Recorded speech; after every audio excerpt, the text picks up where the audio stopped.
Aujourd'hui, je vais vous parler du Jedi noir Wolf Karko. À la base, Wolf Karko était un Jedi, mais il était d'une espèce particulière. Il venait de l'espèce des Zanzati, une espèce un peu vampirique hantant la galaxie. Et la plupart des Zanzati étaient sensibles à la force. Les Zanzati avaient une petite particularité, ils aspiraient le sang des autres espèces. C'était un peu comme des vampires, mais au lieu des dents, c'était des petits trucs qui pendouillaient à leurs joues.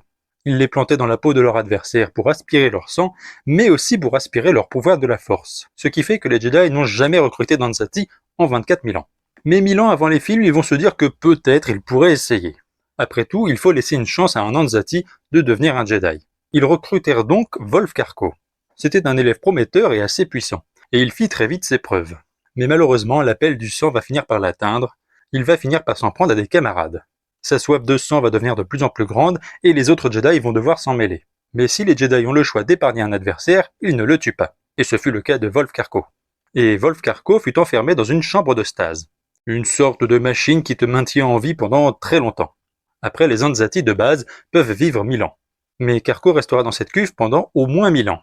Malgré qu'il soit enfermé en stase, il arrivait à communiquer avec certains individus à travers la force.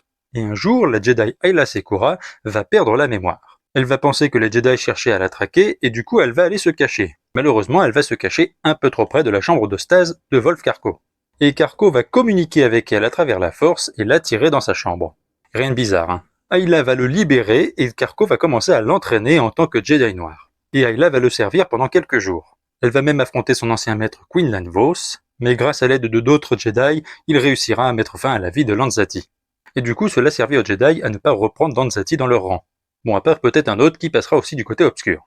Mais bref, je trouve que c'est un antagoniste assez intéressant. Il était assez puissant, mais pas trop non plus. Il ne pouvait pas rivaliser avec les Sith. Et pourtant, il était un adversaire de taille pour Quinlan Vos. Et cette idée de chambre de stase qui te garde en vie pendant des centaines d'années sera repris dans le jeu vidéo Jedi Survivor. Et aussi dans un jeu de rôle où un Jedi était passé du côté obscur. Voilà, si cette vidéo vous a plu, n'hésitez pas à vous abonner à ma chaîne YouTube Curlon et que la force soit avec vous.